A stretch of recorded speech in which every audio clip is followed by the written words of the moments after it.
Now I'm going to discuss how we would look for a new law. In general, we look for a new law by the following process. First, we guess it.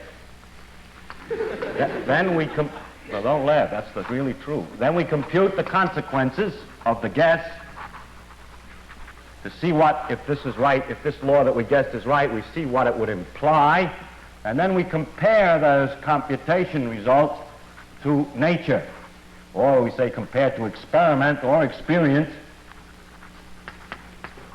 Compare it directly with observation to see if it works. If it disagrees with experiment, it's wrong. And that simple statement is the key to science. It doesn't make a difference how beautiful your guess is, it doesn't make a difference how smart you are, who made the guess, or what his name is. If it disagrees with experiment, it's wrong. That was Dr. Richard Feynman, a historical figure we all should be impressed with his words. And welcome back to Eyes on Carnivore. My name is Sean. I'm 57 years old and I'm healing my retinitis pigmentosa eye condition with the carnivore diet. And today I wanted to talk about salicylates or salicylates. I don't know how you pronounce that either, so whichever floats your boat. Salicylates is a compound that's found in nature, and it turns out I've been having some of these compounds in my carnivore diet. The compound is found in rosemary, and I quite often use that as a spice on my lamb. And I used to be a beekeeper, and surprising to me, honey is also high in salicylates. And much like oxalates, they accumulate in the body. I think we should find out more. Salicylates are naturally occurring chemicals found in many plants. They act as a built-in defense system, helping the plant survive by warding off insects, fungi, and harmful bacteria. These compounds can protect the plant by disrupting metabolic functions in pests and microbes, or by creating an environment that discourages their survival. While that's great for the plant, it's not always great for us. For some people, salicylates can trigger a wide range of symptoms, some mild, others more severe. These reactions may include headaches, rashes, sinus issues, asthma flare-ups, gut distress, and even neurological symptoms like fatigue or brain fog. The range of symptoms can make salicylate sensitivity hard to pin down, but growing research shows that it may affect a significant portion of the population. It's estimated that up to 2.5% of the general population may have salicylate sensitivity. That might sound small, but when you consider global numbers, that's nearly 200 million people worldwide. And among certain groups, the prevalence is even higher. Around 60-70% of people with asthma are reported to react to salicylates. Many with irritable bowel syndrome, IBS, Crohn's disease, and ulcerative colitis also show higher sensitivity.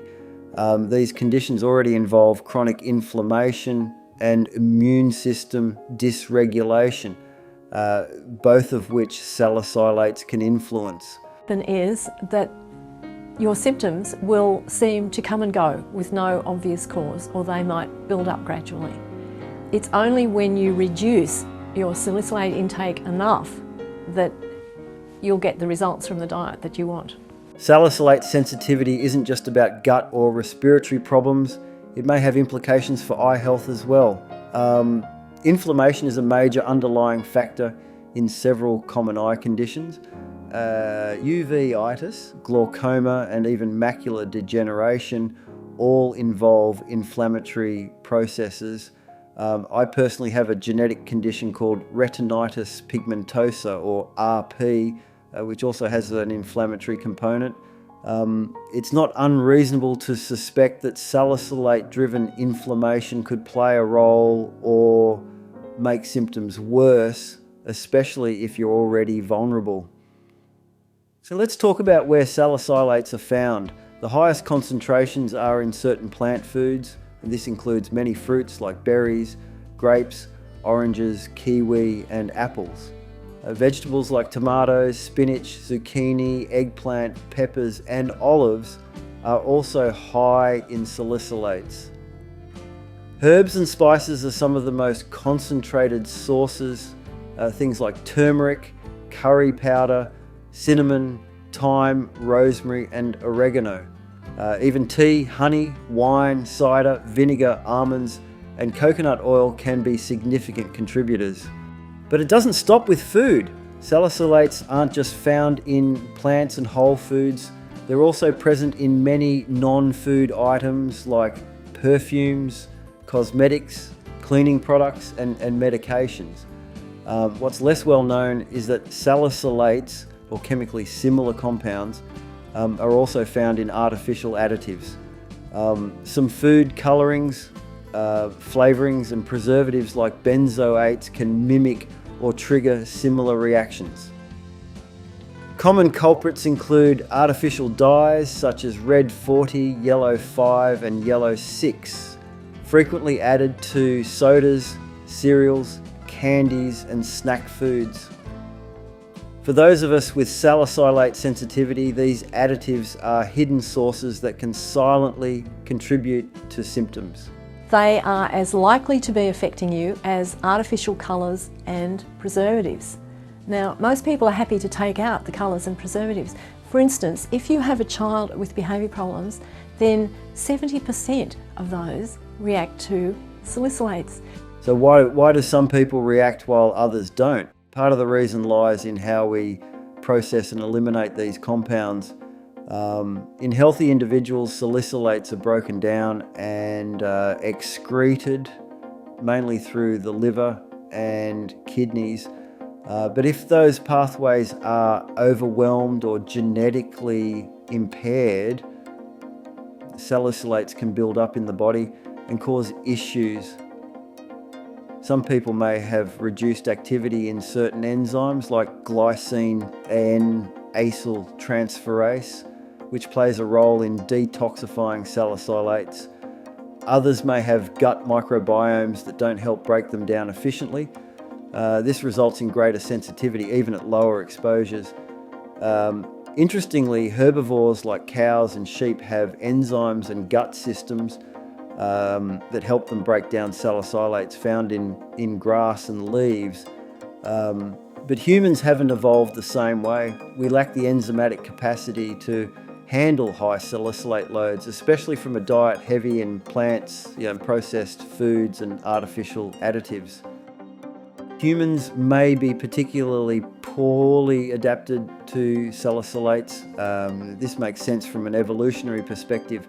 Our ancestors prioritized meat, organs, and animal fat, the most nutrient-dense and bioavailable sources of nutrition.